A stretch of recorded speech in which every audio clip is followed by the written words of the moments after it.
കേരളത്തിൽ രണ്ടു പ്രധാനപ്പെട്ട പാർട്ടികൾ CPM, കോൺഗ്രസ്. കോൺഗ്രസിനകത്തെ സംഘടനാ തെരഞ്ഞെടുപ്പും പുനഃസംഘടനയും KPCC പ്രസിഡന്റിനെ നിയമിക്കുന്നതുമെല്ലാം തുടർച്ചയായി വാർത്തകളിൽ ഇടം പിടിച്ചുകൊണ്ടിരിക്കുകയാണ്. ശ്രീ K. സുധാകരൻ ദീർഘകാലമായി കോൺഗ്രസിനെ നയിച്ചുകൊണ്ടിരിക്കുമ്പോൾ അദ്ദേഹത്തെ മാറ്റാൻ വേണ്ടി പോകുന്നു എന്ന വാർത്തകളാണ് സമഗ്രമായി കഴിഞ്ഞ കുറെ ദിവസങ്ങളായി വന്നുകൊണ്ടിരിക്കുന്നത്. അദ്ദേഹത്തിന് പകരം ക്രൈസ്തവ വിഭാഗത്തിൽ നിന്നുള്ള ഒരു സ്ഥാനാർത്ഥിയെ KPCCയുടെ പ്രസിഡന്റ് സ്ഥാനത്തേക്ക് അവരോധിക്കാൻ ചില നേതാക്കന്മാർ നീക്കം നടത്തുന്നതായ വാർത്തകളും പുറത്തു വന്നു. ആ വാർത്തകളെ സ്ഥിരീകരിക്കുന്ന രീതിയിൽ കേരളത്തിന്റെ വടക്കു ഭാഗത്തുള്ള ചില MP-മാർ പൊതുവേദിയിൽ പ്രസംഗിക്കുകയും ചെയ്തു.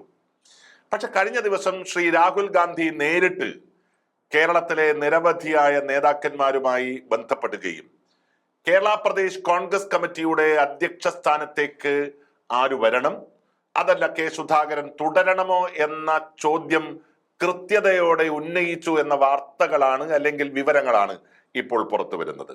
അങ്ങനെയെങ്കിൽ ശ്രീ രാഹുൽ ഗാന്ധിയുടെ മനസ്സിൽ ഇപ്പോഴും നിറഞ്ഞു നിൽക്കുന്നത് ശ്രീ K. സുധാകരൻ തന്നെയാണ്. കാരണം കേരളത്തിലെ സീനിയർ നേതാക്കന്മാർ ശ്രീ VM സുധീരൻ, ശ്രീ K. മുരളീധരൻ, ശ്രീ ശശി തരൂർ, അതുപോലെ തന്നെ ശ്രീ മുല്ലപ്പള്ളി രാമചന്ദ്രൻ ഉൾപ്പെടെയുള്ള സീനിയർ നേതാക്കന്മാരും ചില യുവ നേതാക്കന്മാരും താൽക്കാലത്തേക്കെങ്കിലും K. സുധാകരൻ ഈ പദവിയിൽ നിന്ന് മാറ്റരുത് എന്ന തീരുമാനമുള്ളവരാണ്. കാരണം ശ്രീ K. സുധാകരനെ പോലുള്ള ഒരു സമുന്നത നേതാവിനെ മാറ്റിയാൽ ആ സ്ഥാനത്തേക്ക് കൊണ്ടുവരുന്ന നേതാക്കന്മാർ ആരാകണം എന്നുള്ളതാണ് ഏറ്റവും പ്രധാനപ്പെട്ട വിഷയം. അവിടെയാണ് ആന്റോ ആന്റണിയുടെ പേര് രംഗപ്രവേശം ചെയ്യുകയും സോഷ്യൽ മീഡിയയിൽ ആകെ അദ്ദേഹത്തിനെതിരായിട്ടുള്ള ചില വാർത്തകൾ പ്രത്യക്ഷപ്പെടുകയും ചെയ്തത്. യഥാർത്ഥത്തിൽ ആന്റോ ആന്റണിയെ KPCC പ്രസിഡന്റ് സ്ഥാനത്തേക്ക് ഉയർത്തിക്കൊണ്ടു വന്നിട്ടുണ്ടോ, അദ്ദേഹത്തെ പരിഗണിക്കാൻ അഖിലേന്ത്യാ കോൺഗ്രസ് കമ്മിറ്റി തീരുമാനിച്ചിട്ടുണ്ടോ എന്നുള്ള വാർത്തകളെല്ലാം ഊഹാപോഹങ്ങളായി മാത്രം അന്തരീക്ഷത്തിൽ നിൽക്കുകയാണ്. ഒരു ക്രൈസ്തവ വിഭാഗത്തിൽ നിന്നുള്ള നേതാവിനെ KPCCയുടെ അധ്യക്ഷ സ്ഥാനത്തേക്ക് കൊണ്ടുവരുന്ന ചർച്ചകൾ കോൺഗ്രസിൽ തകൃതിയായി നടക്കുമ്പോഴാണ് CPM അതേ വിഭാഗത്തിൽ നിന്നുള്ള ശ്രീ ജോൺ ബ്രിട്ടാസിനെ രാജ്യസഭയിലെ ഏറ്റവും പ്രധാനപ്പെട്ട പദവി CPM-ന്റെ കക്ഷി നേതാവായി വാഴിക്കാൻ തീരുമാനിച്ചിരിക്കുന്നത്. ജോൺ ബ്രിട്ടാസ് ഈ പദവിയിലേക്ക് വരുന്ന വാർത്തകൾ ഒരിടത്തും നമ്മൾ കണ്ടില്ല. മധുര പാർട്ടി കോൺഗ്രസിൽ ഇങ്ങനെ ഒരു തീരുമാനമെടുത്ത വാർത്ത പോലും പുറത്താരും അറിഞ്ഞില്ല എന്നുള്ളതാണ് സത്യം.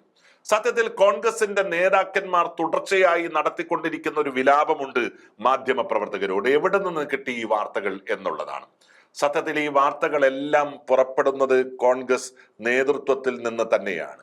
അല്ലെങ്കിൽ കോൺഗ്രസ് നേതൃത്വവുമായി ആത്മബന്ധമുള്ള ആളുകൾ വഴിയാണ് മാധ്യമ പ്രവർത്തകർക്ക് ഈ വാർത്തകളെല്ലാം കിട്ടിക്കൊണ്ടിരിക്കുന്നത്.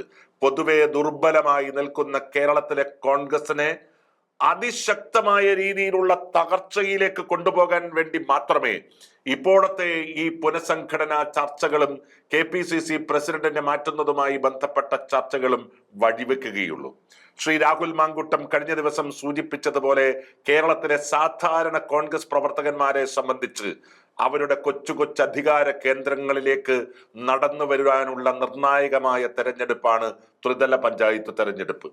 ആ തെരഞ്ഞെടുപ്പിന് മുന്നോടിയായി കാലങ്ങളായി കോൺഗ്രസ് അനുവർത്തിച്ചു വരുന്ന അതേ ശൈലി, ആ ഘട്ടത്തിൽ പരസ്പരം പോരടിച്ചു മരിക്കുക എന്ന് പറയുന്ന ശൈലി, ആ ശൈലി പുറമേക്കെടുക്കാനുള്ള വ്യഗ്രത ഇപ്പോൾ കേരളത്തിലെ ഒരു കൂട്ടം നേതാക്കന്മാർ തുടർച്ചയായി കാണിച്ചുകൊണ്ടിരിക്കുകയാണ്.